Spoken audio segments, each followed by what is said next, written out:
Hello everyone, and welcome back to Planescape Torment. Let us continue. So I've done a little bit of research because trying to figure out the next bits are confusing. Apparently the dodecahedron we just came across is actually important to getting into the maze. It is like one of like 2 or 3 parts of getting the doorway open that we need to get to Rebel's dimension. Apparently, if we can get to where we need to, we can also find out more information from Rebel herself.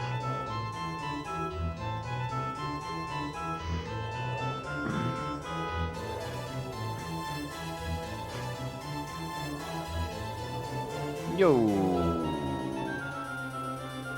How can you help me? Can you show me to the Sansorums? Take me to the public one first, actually. We'll do the public ones because they're going to give us a lot of XP really fast, and it's only going to cost me like 400 gold. Or 400 copper or whatever.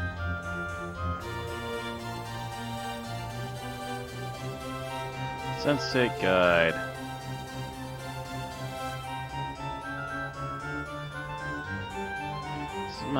Greetings. You are here to use one of the many sensory stones? Yes, I am. Which one will suit you? Unavoidable pain. Thanks, farewell.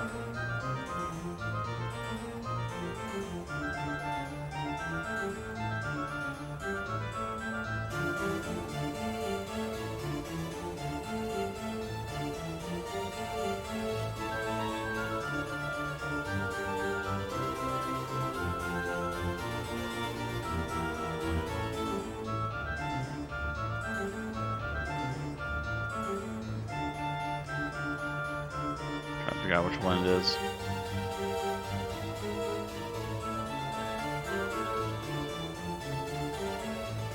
The stone you should want to use is the one in the smaller chambers, one room clockwise from the stairwell. Oh. I was almost there.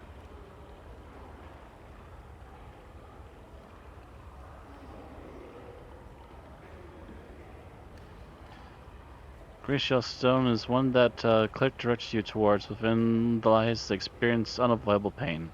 Begin.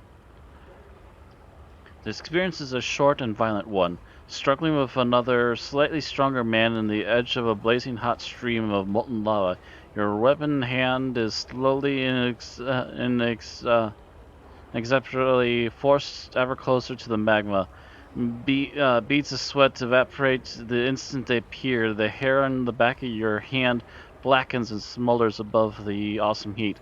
Finally, your howls of suffering echoing from the canyon walls around you. Your hand and the axe it holds plunges into the lava and chars to ash in a few agonizing seconds.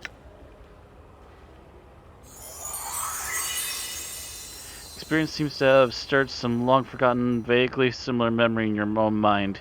You feel as though you've gained something from using the sensory stone.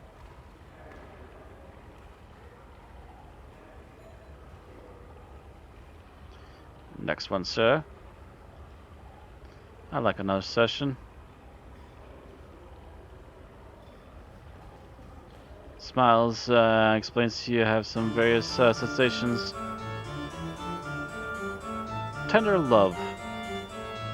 Good choice. Stone shall be, you want to use this one small chamber's 2 rooms clockwise from the stairwell. Thank you. I assume this is going to keep going clockwise as we go down the list.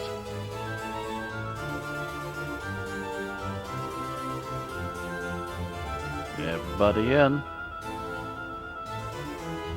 Light blue stone is the one that the clerk directed you towards. Begin.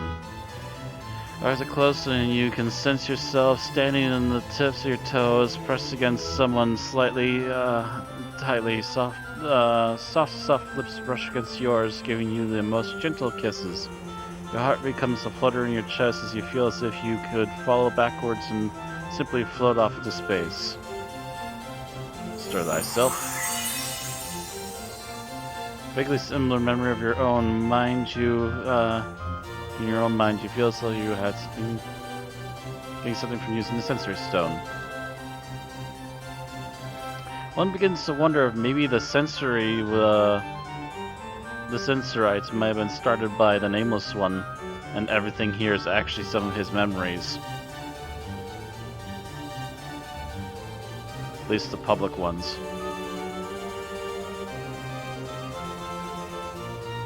Mind-numbing tedium.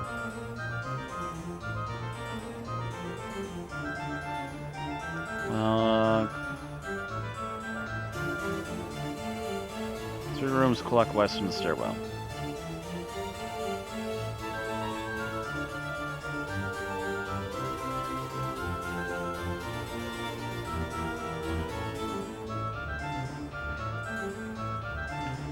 The experience can be any more than a few minutes long, but hours seem to pass. A long, boring lecture in the tedious, dustiest hall in the University of Calm and Sigil.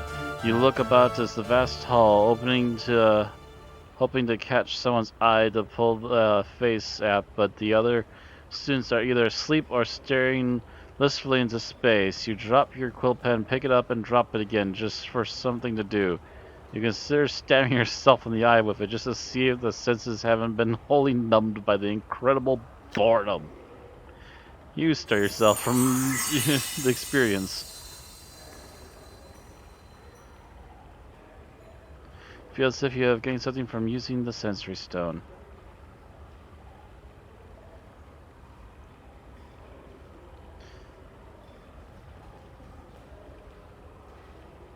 Another sensation, please. Sheer wonder. I'm going to assume it's in here.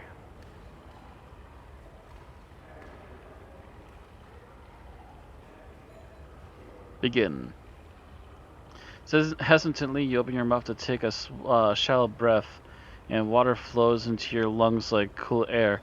You smile and take a deep breath, gawking in all directions as you slowly sink to the bottom of the harbor, where hundreds of colorful fish wave through the twisting tracks of brilliant coral. As your feet touch the bottom, you peer up at the keel of your ship and laugh aloud with joy. A string of great bubbles shooting up towards the surface.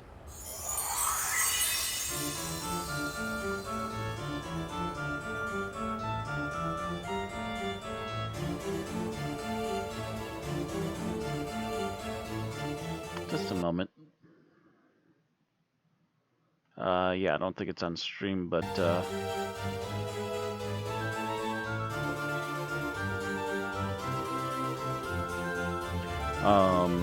Gioji's being a bit of a douche. There's a thing sitting there in the bottom corner that's impeding my vision. There, it's gone now. Trust you enjoy the experience. I like another sensation.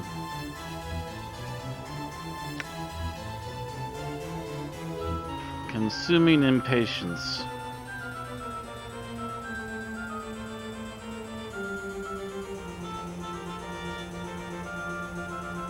Thank you and farewell.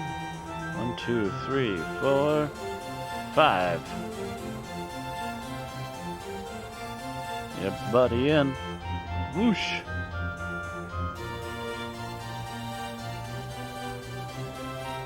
You stand debating with Amnas, the horribly slow keeper of the lion key, as to whether or not your quest is important enough for him to relinquish the artifacts into your care.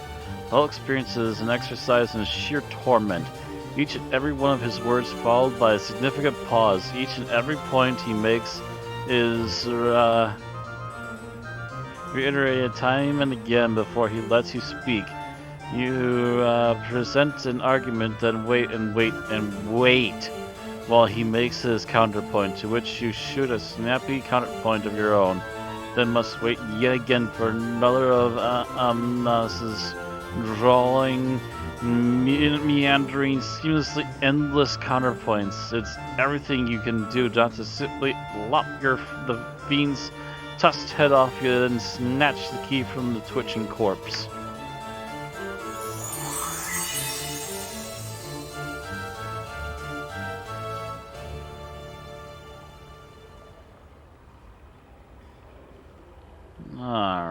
next one.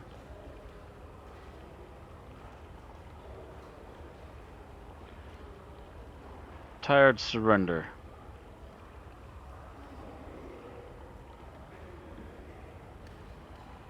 And up into here.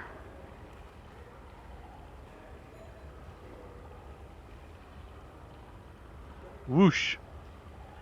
Begin sensation.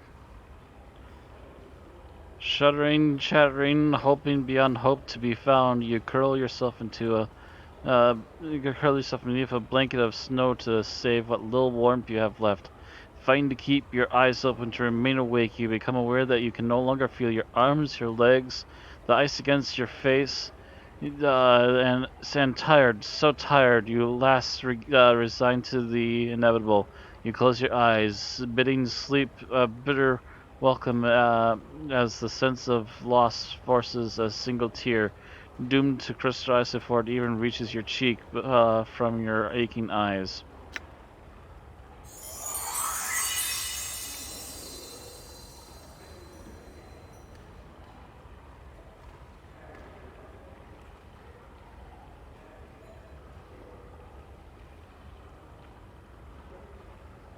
Another one.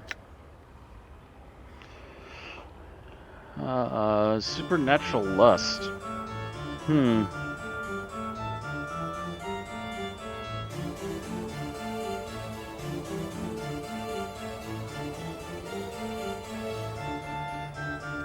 Fondness.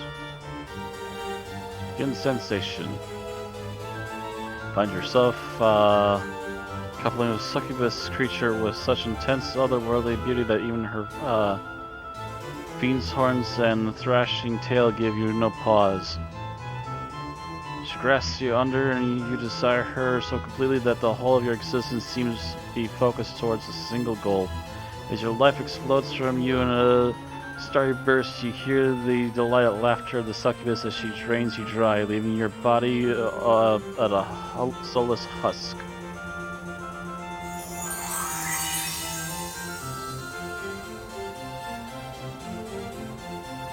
Well, there you go.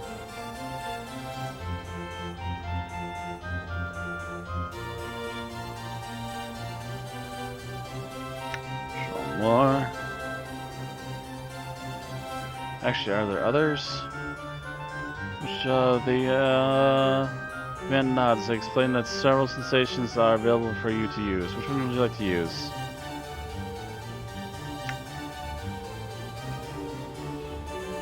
Psychosis will do. Good. The stone you shall want to use is in the smaller chambers, one room clockwise from the stairwell. Thank you. Farewell.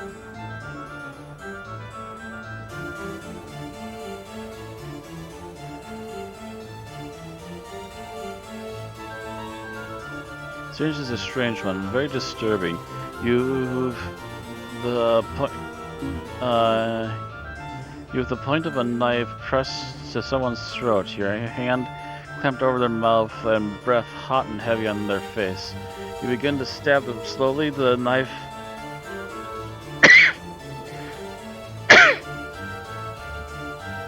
excuse me. Dimples their skin and eventually breaks it. There is a hot rush of blood over their forearm, the sound of strangled respiration, horrible sense of perverted glee, and it's over.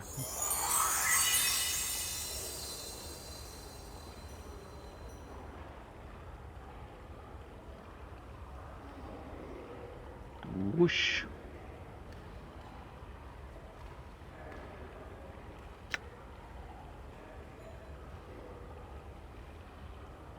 Festering jealousy.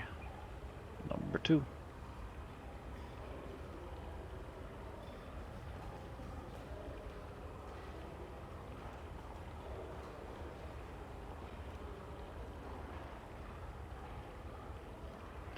You feel your lip curl and a fair hair as the fair-haired young hero, armor gleaming like polished silver mirror, once again enters your tavern. Hanging his velvet cloak on the wall peg, he surveys the patrons with a pair of eyes like sea gems, and smile at the smile that sets the serving wenches swooning. You set the mug you're cleaning down and harumph loudly, thinking of what it'd be like to turn him upside down and shove him in a rain barrel.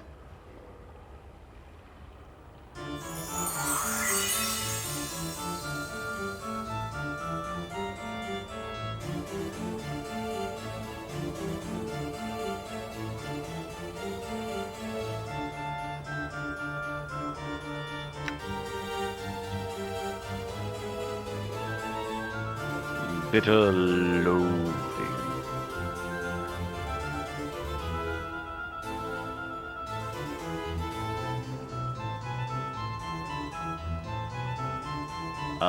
Nameless One, are you also the now completely lost one? Wow, this is a long one. Bitter loathing. Venomous tears of pain brimming in your narrow eyes. You gather the tattered remains of your small-scaled red wings off the floor. You humbly back out of the Groba's study, gritting your needle-like teeth beneath sealed lips. Sure, you're only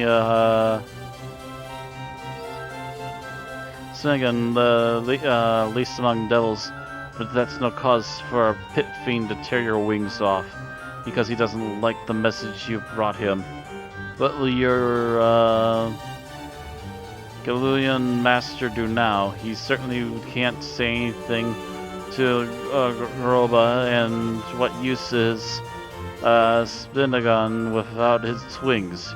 You'll probably get cast into the pit of flame for incompetence. Vengeance out of the question, there's little else to do but shake your clawed fist and hate. Groba with all the loathing your hard little black devil's heart can muster.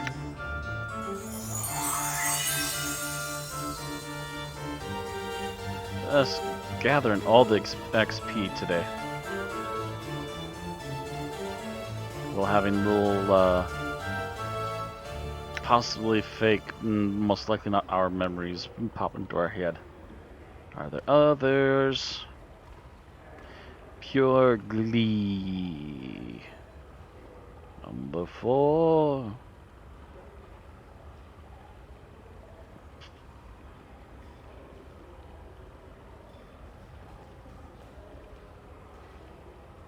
Dancing and leaping about in rhythm with the wood elves' bouncing festival music. You and a dozen other dancers spin through the forest clearing like whirling dervish, smiling and laughing like mad as the cheering forest dwellers whoop, clap, and dance alongside you. Fairies careen through the air above your heads, leaving sparkling trails of colored light.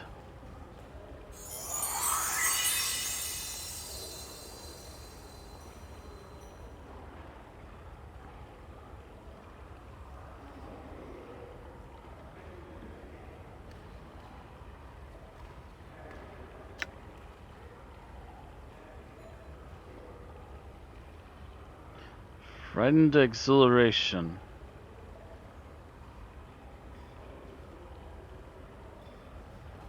3, 4, 5.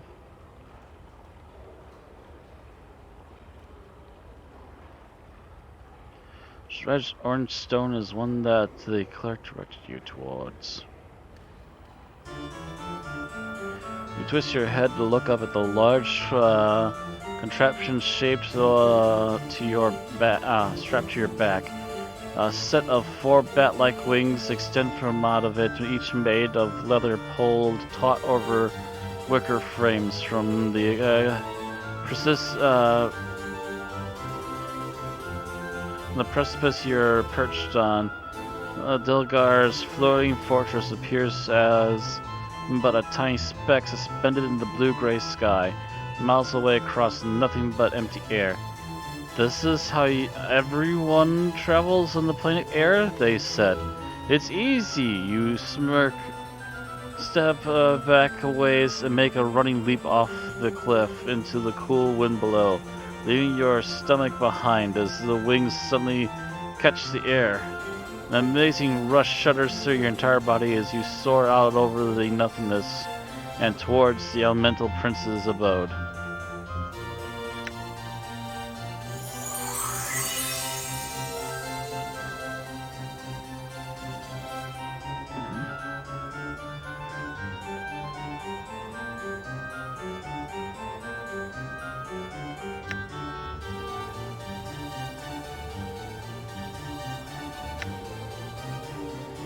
Grim determination.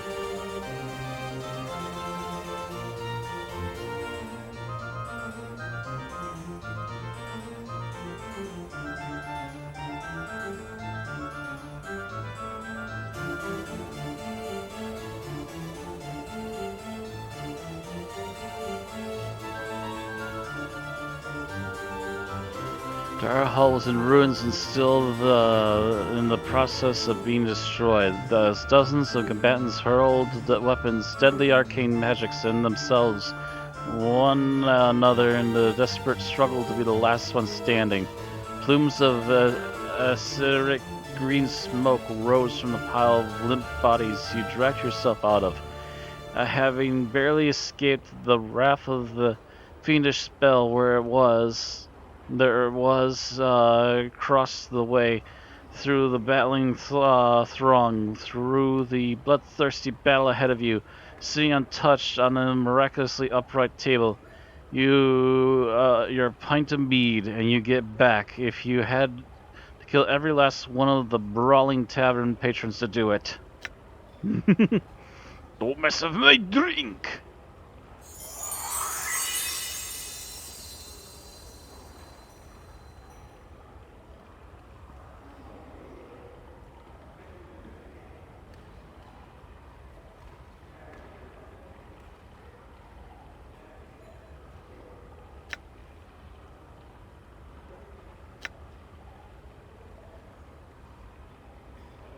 The bathroom will do. A good choice. Stone you want to use is on the small chamber, 7 rooms clockwise.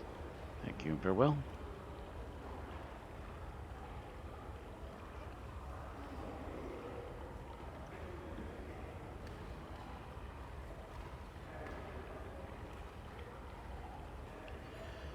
You wake from uneasy dreams to find yourself transformed in your dank lair into a rather small, 4-limbed, fleshy thing. You're lying on your shellless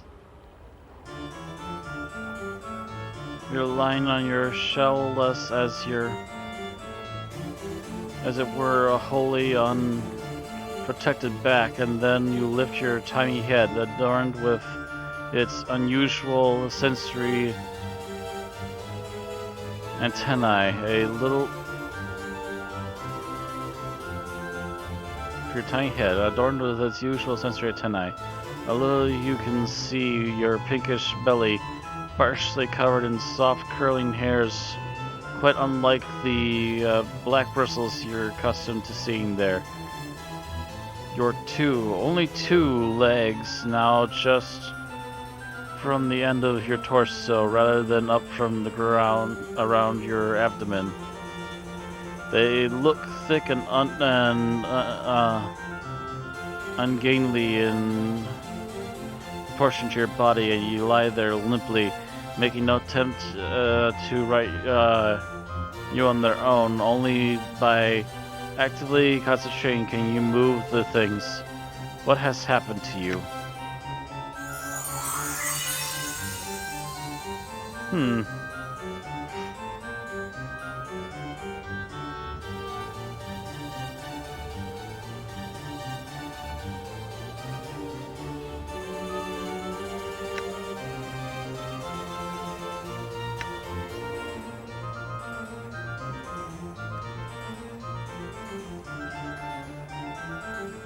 Actually, what were those last few?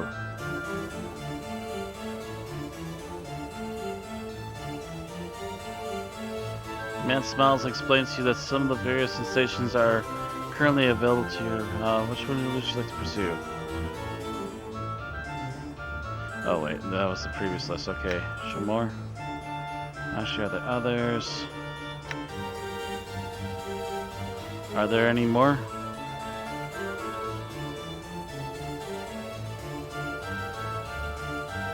The last of the presently available sensations. Which one will suit you? Horrible regret, shock, and rise to seeing, rise to seething shock and rise to sieging vengefulness, slowly drawing horror, indescribable frustration, vastly important secret, lycanthropy, horrible regret.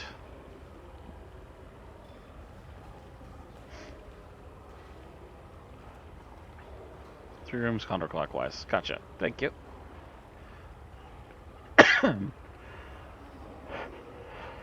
Excuse me. I was going off on a hair trigger on its own. Orange Stone is clerk directed you towards. Within lies the experience of horrible regret. You stand on the deck of your flagship, the Divine Hammer, as it floats over the continent of Agrium.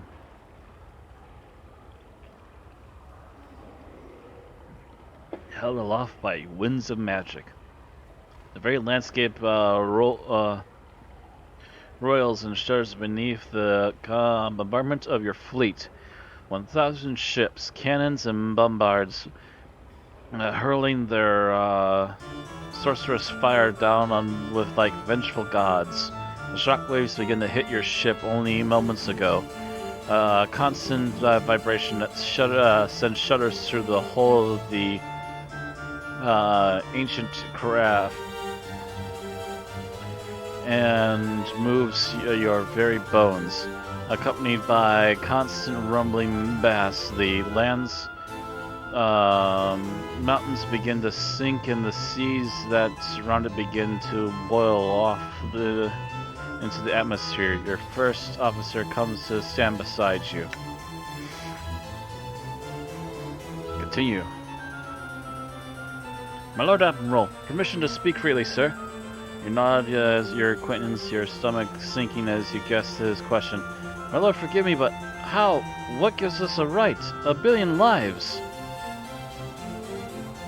You speak without turning to him, unable to take your eyes off Rumos as the nation's vast capital city as it vaporizes in a cloud of superheated gases 12 miles across the growing ever wider. If only you knew the full treachery of Agarites, first officer of film, one which is beyond most man's comprehension. When would you know? Then you would know. You would speak your right to annihilate them. We have no right to let them live.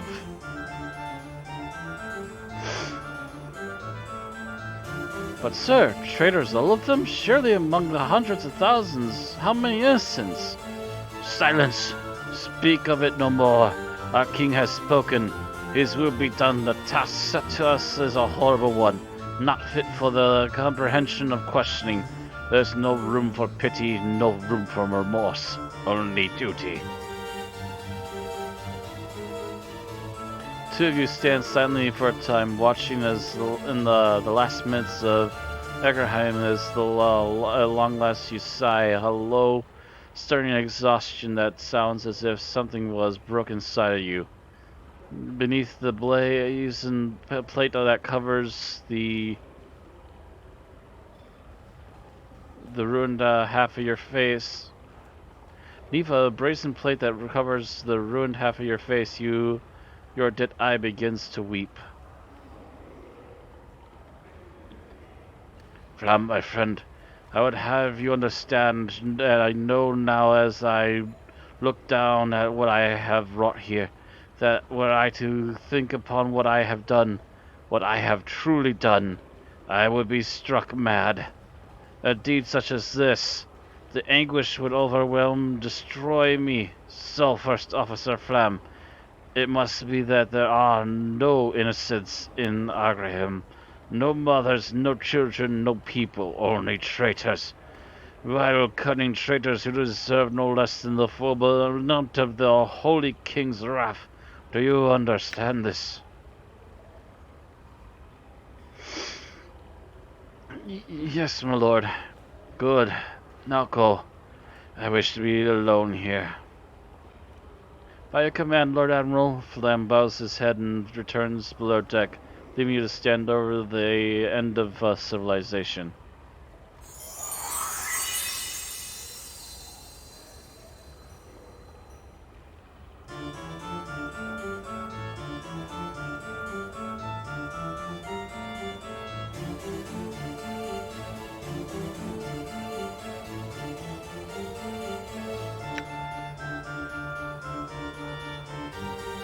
Shamar. Shock and rise to seething vengefulness. The zone you should want to use is the one in the greater chamber's 2 rooms counterclockwise.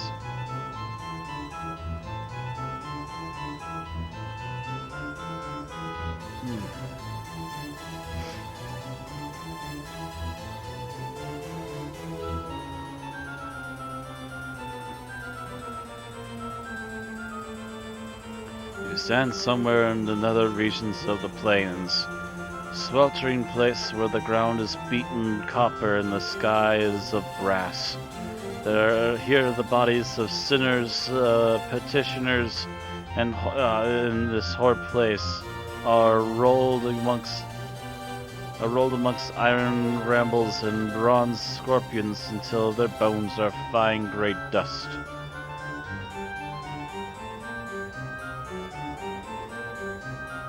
You squint at the horizon, the bone dust rising with putrid-smelling gusts of wind, and carry with them the sound of agonizing moaning. There's nothing but flat metallic landscape as far as the eye can see. The dust is everywhere and everything. It stings at your eyes, coats the insides of your mouth with a pasty film. You spit, wiping at it with your finger, but it's no use. The stuff's taste has fouled your mouth completely. Look down at the key in your hand. A minute platinum orb, the picture of a man's face who solemnly swore to you the magical portal you just passed through would, now gone of course, led to the green fields of Vitopia. Someone by all the powers and their proxies was going to pay for this one.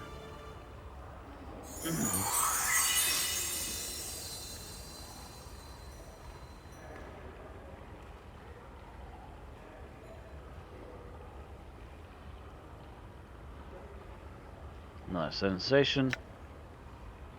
Are there others? Are there any more?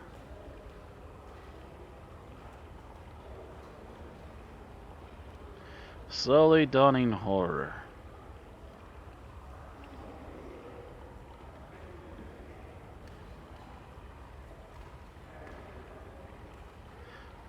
This one. Use it.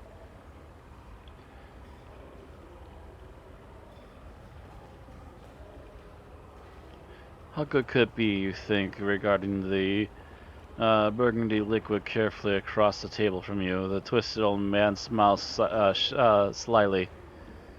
Please, sir, try, he whispers, hushed voice. The sound of dry leaves blown over the roughly cobbled street. Thou shalt find it more than lives up to thy expectations, I am sure. You nod to him and lift the crystal goblet to the air, watching the light play through the crimson liquor. You come a long way for the string, searching long and hard for this old man, and you'll be damned if you let anything rush you now. The moment is to be savored. It raises the glass to your lips, inhaling the stuff's aroma. The bouquet is light, sweet, intoxicating. You're almost dizzyingly so.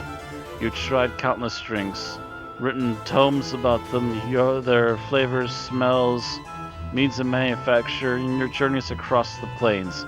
But this stuff was supposed to be legendary. No living man you found or heard of had tried the stuff. The stories are ridiculous. Nothing could taste quite so good, but if there was even the slightest bit of truth to them, this would be some fine liquor indeed. Unless you drink the goblet, a cautious sip. Incredible, indescribable. As the flavors rush over your palate, you fight the urge to shudder with delight. Nothing you have tried in all your long years has tasted quite like this. You look at the old man, startled to find your glass empty. You had drained it all in a single draught. You wipe your eyes at the back of your hand, not entirely sure what you had begun to cry. When you had begun to cry. Tears of joy, eh? The old man laughed softly. Quite pleasing to the tongue, is it not? Would there like some more, perchance? He smiles at you once more. Yes, I might. Surely, he replies, filling your glass. Try as you might, you cannot resist downing it in a single gulp. You thrust your finger into the goblet in an attempt to find some last hidden drop of the stuff. Several times more does he fill the goblet, and each time you gulp the stuff down, as the starving man would devour a feast, unable to control yourself, to deny yourself another exquisite taste of it. He chuckles softly once more. A drink such as this, a man would do anything for, no? You nod without hesitation. Yes, a man would. Looking at him, sly smile suddenly takes on a whole new meaning. A sense of horror begins to creep over you, even as you begin to yearn painfully for more of the blood-red liquor.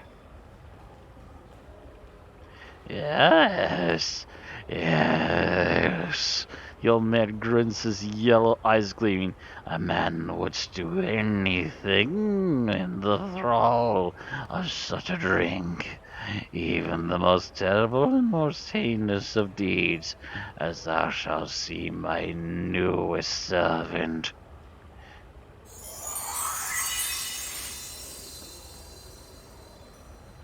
$1,500 experience. And I believe there's apparently one more. Like another sensation. Are there others? Are there any more? Indescribable frustration. 3 rooms counterclockwise. Thank you and farewell.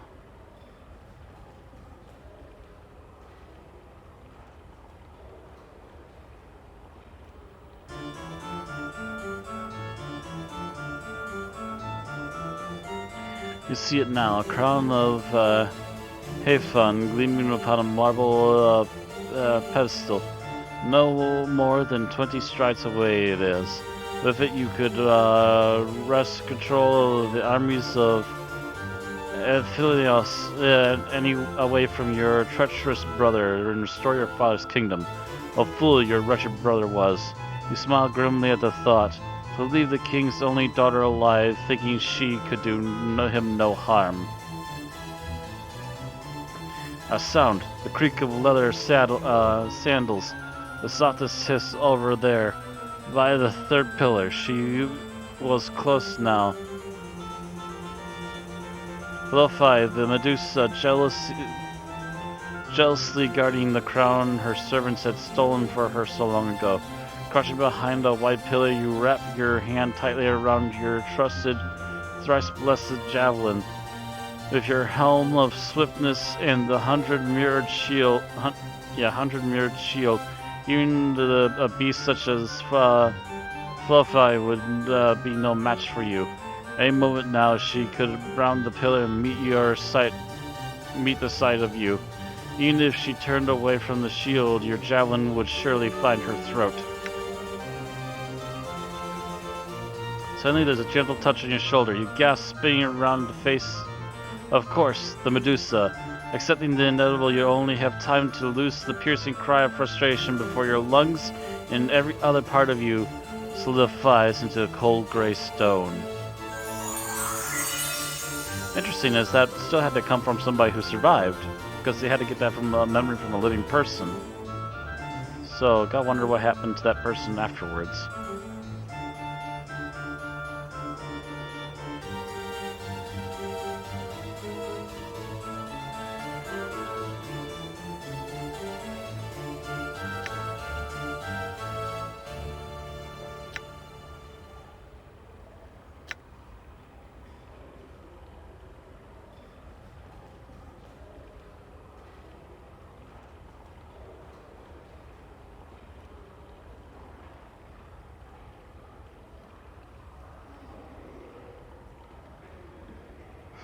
Vastly important secret.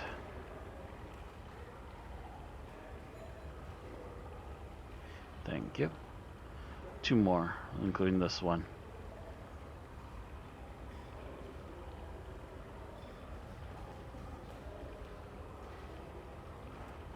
The violet stone is one of begins sensation. 6 imperial servants rush ahead of you, swing golden doors of the dragon palace wide. Long live the Empress! They cry in unison. 1,000 years! Long live the Empress! 1,000 years! Beyond the threshold, dozens of loyal warlords, kings in their own right, drop to their knees, touching their heads to the floor and indifference as you pass them en route to the Grand Imperial Throne. As you turn and face your minions, seating yourself upon the Imperial Throne, you allow a satisfied smile creep across your carefully painted lips.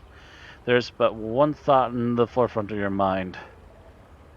That the body of the young Empress, Wu Sassoon Shah, lies broken at the bottom of the well of solitude, and that you, Bai Hua, a horse merchant's daughter, are at last poised to shake the empire and the corrupt Wu dynasty to its very foundations.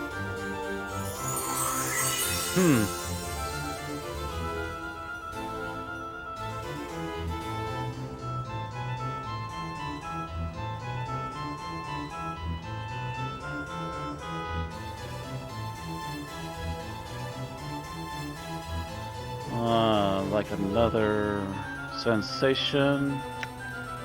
Oh, like another sensation. Are there others? Any more?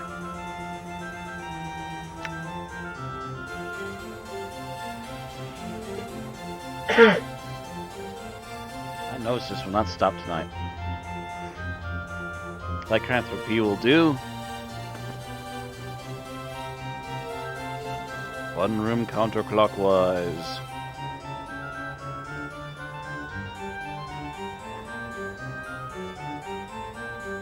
Begin.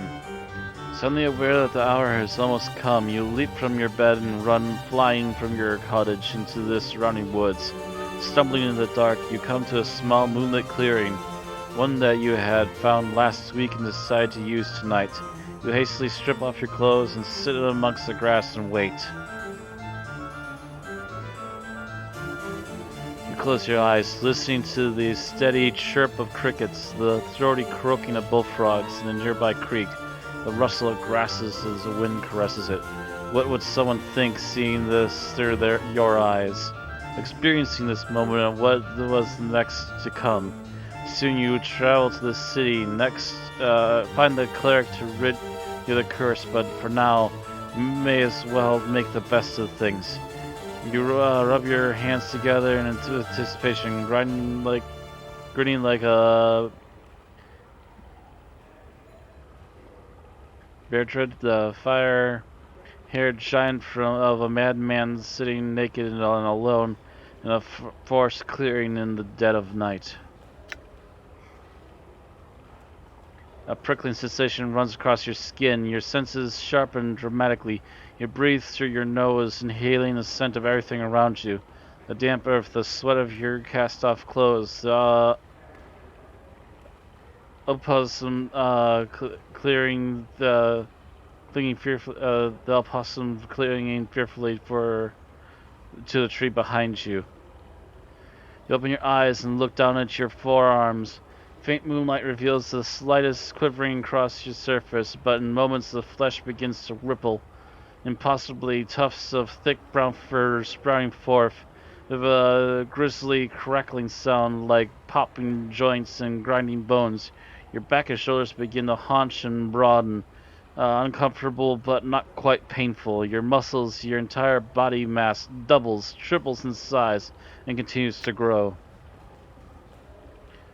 Still fascinated by the transformation yourself, you watch as your fingers wither away to nothing, hands swelling into merely meaty paws from which burst fur and massive black claws. The night seems to become brighter, your eyes transform, becoming accustomed to the darkness. The white muzzle comes into view and you touch your wet fur, snuffling nose delicately, chuckling to yourself. Next time you think you'll have to stare into the mirror or pond as the curse takes effect.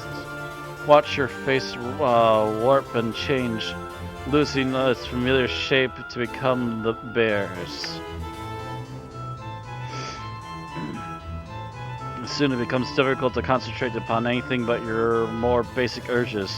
Food would be good right now. Yes, food. Perhaps you'll get lucky and find a nice fat catfish in the creek.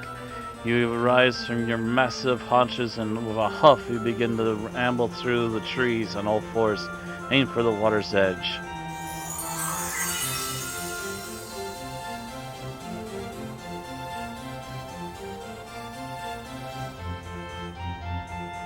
I assume that's the last one.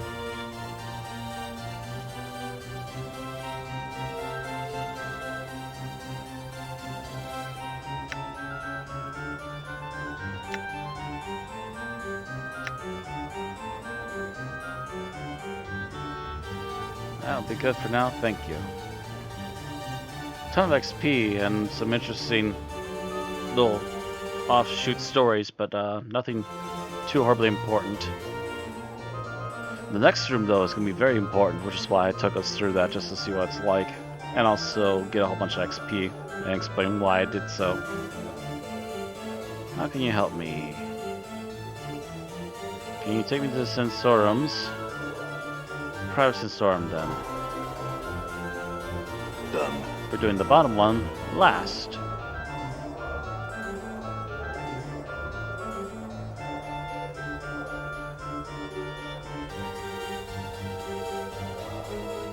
The base of the blue stone has been sculpted and appears to have melted into the pedestal it rests upon. A stream of perfect azure tears drip down the sides, framing the inscription beneath the pedestal, longing. As you place your hands upon the stone, its surface ripples beneath your touch. A chill washes over your arms like plunging your hands into a mountain stream. Close your eyes and submerge into the experience. As you close your eyes, you blink and reopen them. Your eyes are brimming with tears as you are overcome with terrible sensation of drowning. As the sensation rolls through you, there is a stirring in your breast, a hunger, poisonous like serpent biting into your heart until you feel as if your breast is about to explode. You want desperately to steady yourself, focus, but all that comes to your eyes is tears. Is there multiple choice? Nope, just wipe away your tears. You raise your hand to wipe the tears away. Your hands are soft, delicate woman's hands, but they brush the stray tears from your cheek as you cup them with your hand. Each of the tears are like jewels shimmering in the lights.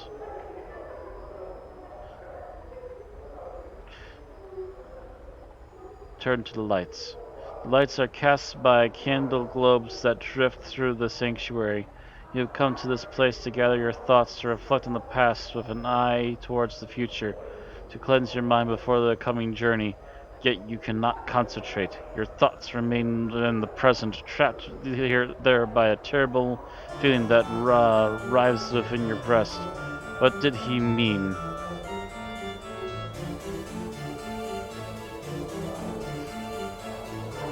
You close your eyes, but his words echo in your mind. 100, 1,000 times will he ever return. The sound is a whisper, an echo. Only you, only you. Yet you hesitated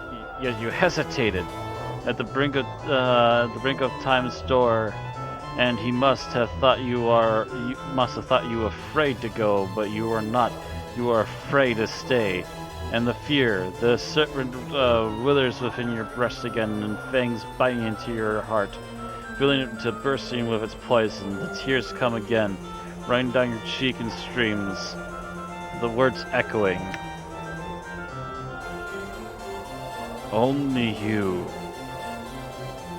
Your eyes snap open. It is his voice. You whirl and you gasp. He stands powerful in the shadows, and he strides towards the light of the drifting candle globes, and you feel the serpent twitching and dying. He returned, his face stern, but somewhere in those features you can almost see his pleasure in seeing you. After all, he returned for you. Only you can help me, Leonara, but it is wrong for me to ask for your help. You speak, Leonara, yet it is you, gray-skinned like a statue striding from the light. You are that scarred? Your body looks like it has been bathed in knife blades. The wounds, the tattoos, horrible, yet you see through Denora's eyes as she sees. How can she see you in such a way that she puts a cloak over your features? She sees you in such a light, such terrible longing. Light, poor she, how can she feel such? Try to focus, brace yourself into the experience. You feel your vision tearing, doubling until you are that man striding from the light. It is you, but not you. You feel yourself being torn. It is Denora's experience but that of the same time is also yours, and you. What? I asked too much of you to accompany me. I have no right to place you in such danger for my sake. These are your words, but they are surgeon's words, chosen with cold skill, without trace of emotion. With every word you feel yourself sneering inside, knowing that the stricken girl you see next through her long-stranded eyes, and who are you that person, that man, twisting her with your words, not knowing how powerful they are to her, like bolts from a ballista piercing her breast, yet she sees only relief at your return. How could she feel and not know you mean to? I have come to ask for your forgiveness. I shall return to you as soon as I am able. Your vision clears again, doubling and bleeding until you're facing yourself again, trying desperately to speak, to warn Denora that this is not the man, but a creature that kills for his own needs. He doesn't care about you. You're a tool to him, a tool he needs too. But Denora speaks. You can't stop her. I would place myself in 1,000 dangers, embrace entire eternity for you, my love. I am not afraid. Listen to me. I will accompany you through the plains themselves.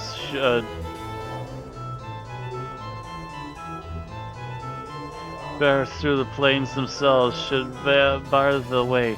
You feel yourself shattering relief. His satisfaction are her words, knowing she would say them, always knowing that her admiration of love is like slamming of a fortuitous cross on your heart trapped. She is yours, but you must be certain, so you drive the nail home. The way is dangerous. You'll have to be strong. Far stronger than you are now. Swimming through her mind, relief, the wave of relief, the end of longing, yet longing for him more. His words, not noticing his manipulations. All you need to be is strong, and his path shall be one of yours. Your thoughts are like fires. You can be strong, stronger than he knows. You know no fear. You will die for him. I can be stronger, my love. I will. Her words slide off him like water. The serpent in her breast, the one piercing her heart with its poison, has been replaced by a serpent in the flesh. She sees nothing but this. And the next words are planned carefully, so carefully. I cannot say if we'll succeed, Denora, but I will do my best to protect you, and I will expect nothing less of the same of you. You may be required to make some sacrifices. At the final terrible word, you feel yourself being torn apart. The means of her harm means you harm, for you are her, and that means means to hurt her. Yet you need her to be harmed, and you want to scream at her that she is in danger, to run, Denora, for his eyes make all things, and of course, my love, life is sacrifice. This I have learned. You, she, her. You speak the words, and in it you feel yourself die inside. You are a specter, and you have watched a woman die. For the words are a death sentence. Yet still she speaks, unheeding, uncaring. I left a legacy my father's keeping. My love, ask the sixth and the third, the key. The S in it. I bequeath everything to you. It is not much, but with it I left. Updated my journal. You, him, wave of irritation washes over you. You clench your teeth and prevent irritation from crossing your features. Must she always continue to prattle even when you do not prompt her? Must she be... But no. No, keep the irritation aside. Only a trace slips out. Come now. I cannot die. There is no need for such foolishness. She is overcome with fear. Fear that revolts you and the fear that wells up inside her. You, as you, watch him frown. And you hasten to correct him. He must know that the reasons and know the wisdom behind them, so he is impressed with your planning. Speak before he turns away. I know I often ask foolishly you, my love, but you said yourself you can forget things if you are badly hurt. There are things in the legacy that could help you remember should you forget yourself. Updated my journal. You coldly regard her through your eyes, tracing your gaze along her furrowed brow, wrinkled with worry and desperation. She has acted as you expected, yet there is something in what she says. Perhaps, yet I hope nothing in this legacy is of value. I do not want you to leave any things here in some safe that could be of some use on our journey. Illusion is shattered just for a moment. You watch, silent as the emotion falls to the ground, splintering like severed glass. Of some use. Such a casual statement, even Denora sees, and you hope just for a moment, you hope that she sees him for what he is, the serpent. Her hope dies as her eyes, the emotion is rebuilt, the slivers being drawn from the ground, the illusion rebuilt, but the slight sliver of pain remains. He thinks you have done something foolish, yet you did it for him. You must make amends. But how? You must convince him that the legacy is unimportant, but it isn't. It isn't. It's everything. Lexi, love, it has just a few things to help you remember. Sci-fi words fall on Denora so quick and so sharp. A legacy? The things you do, Denora, such romantic gestures. No matter. No, you, Denora, you have driven him away again. Wow, this goes back and forth. Like you did the night before. You feel the serpent sting again. Reborn, curling around your heart. There's the softest hiss, yet he does not hear. Would you wish for the legacy, my love? For yourself? Or for anyone who would want it? It might help remember if you left something for yourself. Or for the ones you loved. The word sigh falls again, terrible and swift, yet the time the illusion holds the serpent is cloaked. The serpent is cunning and it shall not reveal itself until it strikes.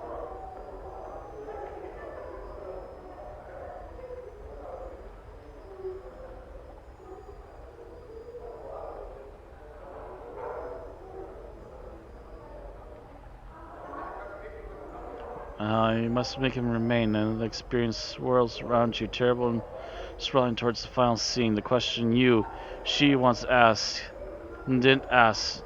No, don't ask it, ask it, be silent. Before you go, his anger, his irritation. What now, girl? What now, you mewling banshee? Before I go, it looks like I am in no danger of that. Come, Denora, at least. Questions wait for morn. There's much.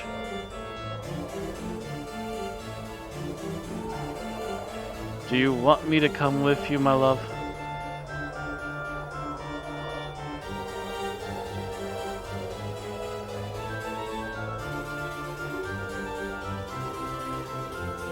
The rush of emotion dies in your mind. This is the end. The words you are about to speak are true, but the truth is not the truth that she sees.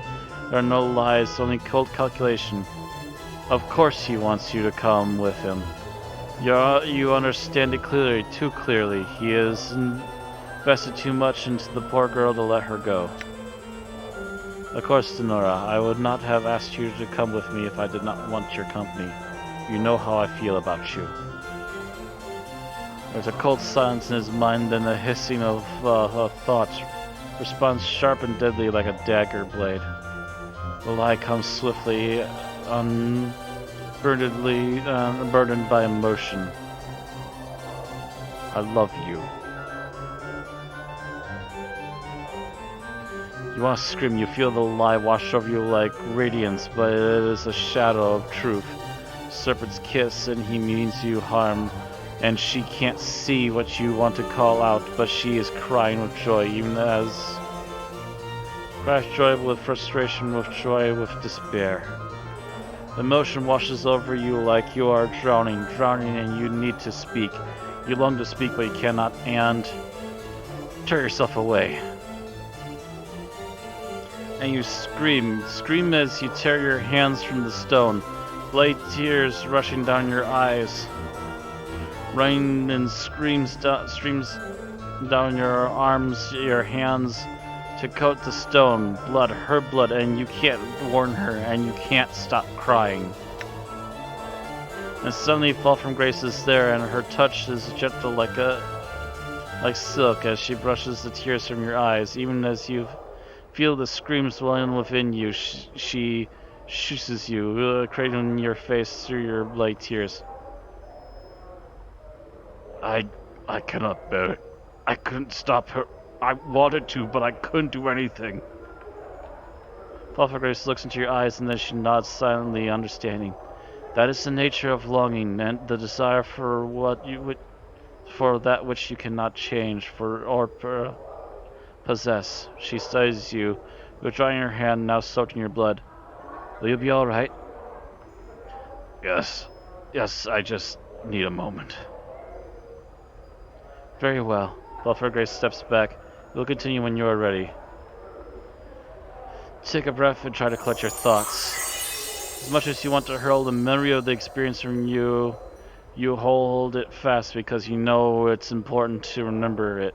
It was you in that experience. It was Nora's experience, but because it was you, your memories flooded you, and you feel both sides at once.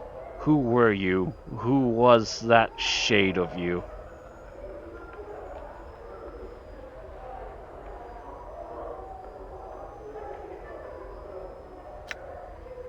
Just wondering if we get What is it anything you new. wanted?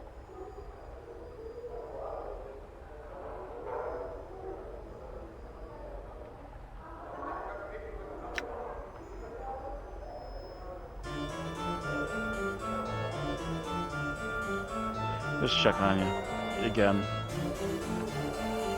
Okay, I think I might know what this next one is, but I'm not totally sure yet. We'll see. Actually, what time are we looking at here? I might have just spent literally the entire stream doing these things.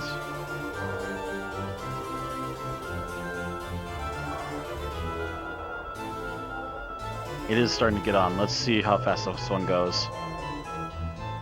We'll try and finish all of these.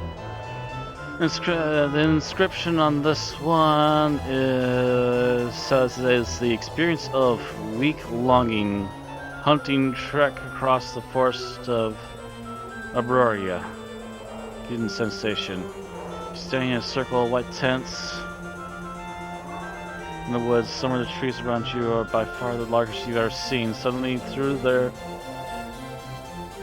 there's an odd prickling sensation in the back of your skull. Your surroundings melt into a colorless smear when slowly resolve into what looks like an interior of a large gray sphere. Across from you stands a figure almost identical to yourself. His eyes flash of half darkness, a mad smile upon his features. I knew you would come. Who are you? Oh, don't you know? Didn't you all the filthy, lying, thrice be damned journals tell you who I am? Those journals that we so covetedly left for me when I woke. Those journals that called me an incarnation. Ha! Burn them all, I did. All that I found.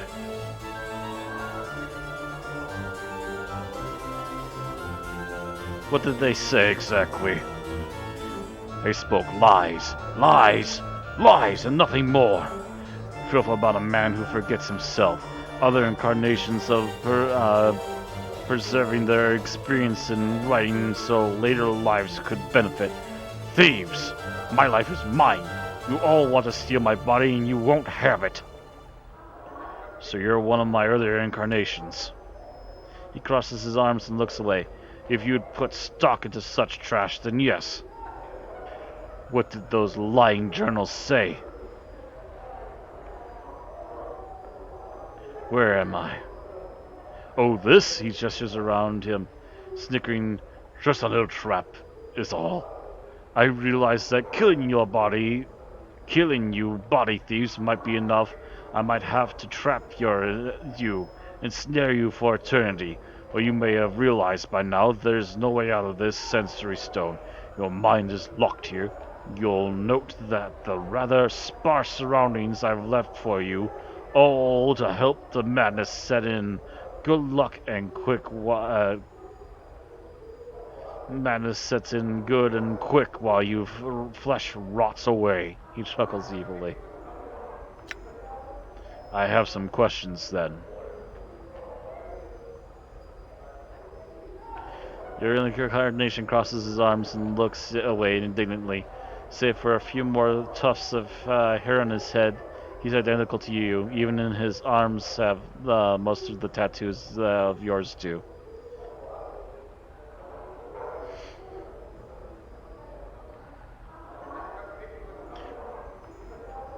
How did you make this trap? I cannot tell you that. I'll never be replicated. The magics used in this creation were lost, even to me. Clever it is, though.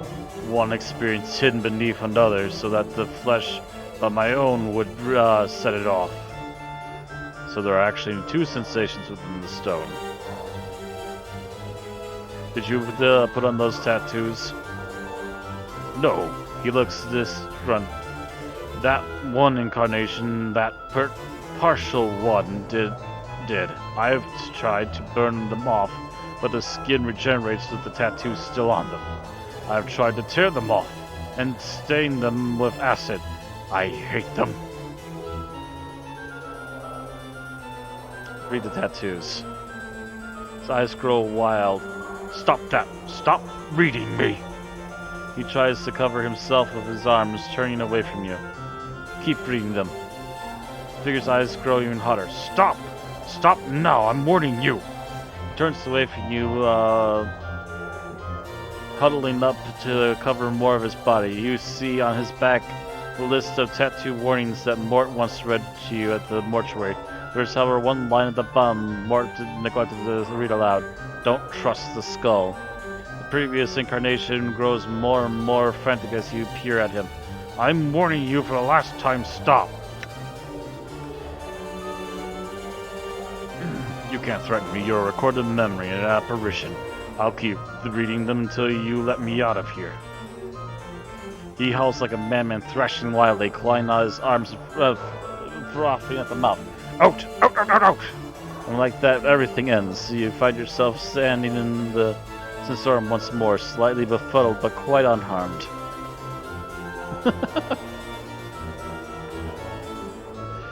Sully didn't like me very much, did he?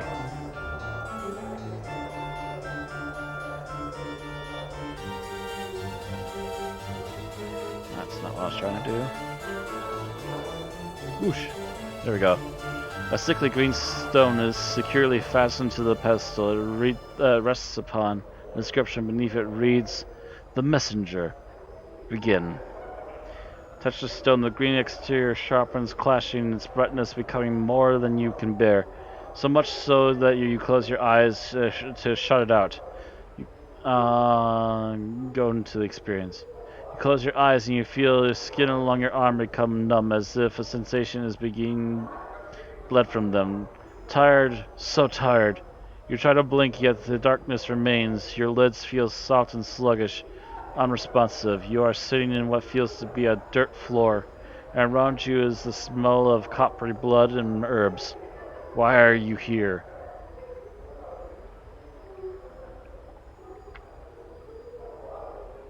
You came here to what? Your memory fails you, but you feel a growing panic beginning to well up within you. Try and get your bearings.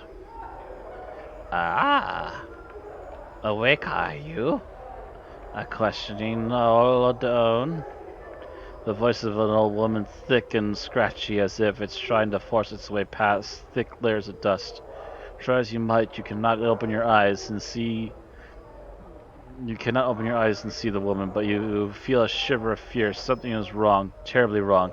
You try to respond, but all you can manage is a ragged croak. You can't feel your tongue. And your eyes? What's wrong with your eyes? Now I see me you do it. I spoke you did, and poorly. So the price have you paid, hmm? The crone sounds amused, then her tongue drops sharply. No more of your questions. Now you shall listen. And you will remember my words. For in reminding me, you shall live. She hisses. Not if you hear me, or another bitch shall I take. Remember me, traveler. Remember me to a stone, one of pretty glimmers in the old festive hall. You sit like a cup, pour what you feel into it, and know this. Remember me to a man who wears a skin of scars and tattoos, who seeks memories but has misplaced them. If smart he is, he will know the knowing of me. Tell him to find me, or if I am not to be found, tell him to come to the Grimmer Stone, and we shall speak, my precious man and I. The woman pauses and hisses again. Not if you hear me, ragged thing.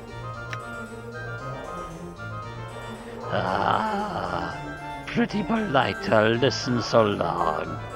When he comes to the Granite Stone, tell the man to speak my name, and your pain shall not have been in vain.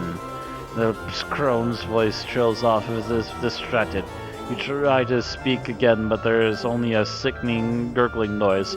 What happened? Who is this person? Why are you? And you begin to feel yourself slip into unconsciousness. Ravel. Ravel is, it is I. Updated my journal. There's silence. Ravel. Ah, my precious man. There's the slow There's the slow shuffling feet as you feel a sharp pinprick on your left eye. You gasp and suddenly barely you can see with one only eye. You lie in the gray hut upon a dirty floor where your bright red blood has seeped into the surrounding gray dust. Your arms are gone, your legs have been hacked off at the knees, yet you feel numbed, and there is no pain, only fear. There is someone above you, someone looking down on you. Look up. As you look up through the body, blurred vision as you see a horrid bluish-gray face grinning with yellow tusks. Ravel is pleased. Wondering I was if this messenger would make it, for weak he was when his bits were placed on my plate. She holds up a talon in front of you, and impaled in the tip of it is an eyeball, the right one. Yet to the festive hall he returned, it seems, and your time together, he shared, and now you have come. Success. Ravel, I have many questions for you. The crone shakes her head in blurred vision, seeing three images at once. Her grayish hair is like brambles drifting down from her shoulders.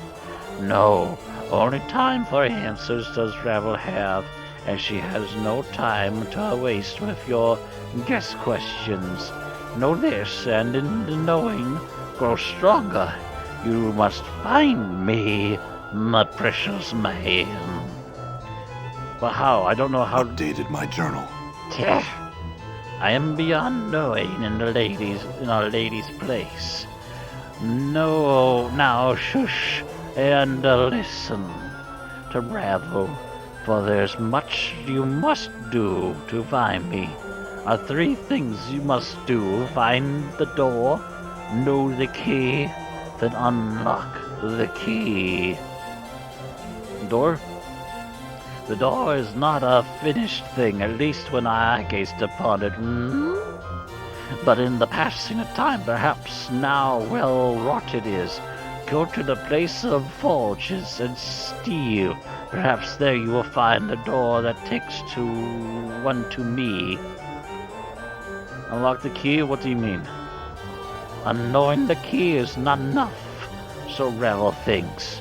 Knowing it and unlocking it are two tasks that must be joined, for at times a thing knows not its nature. But you are no stranger to that. She cackles a long haze cry that fills your ears.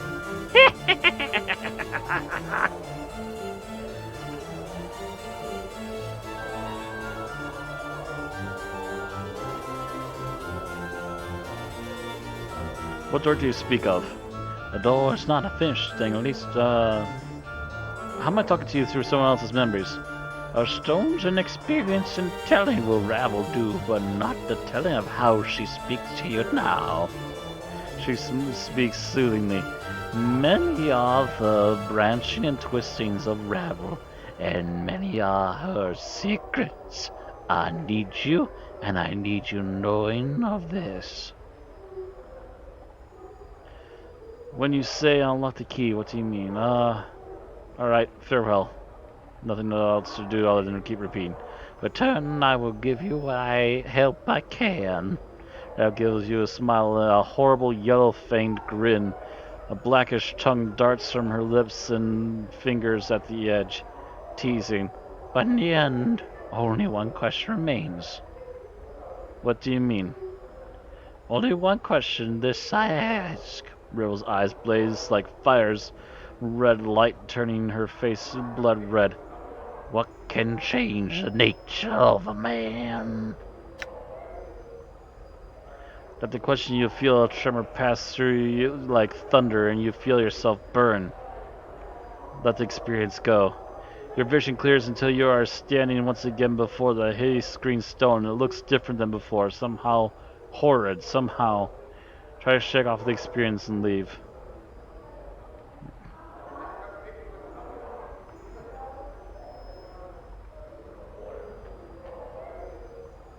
And with that, the first of 3 things that we need to do is done. We've also already done the third one.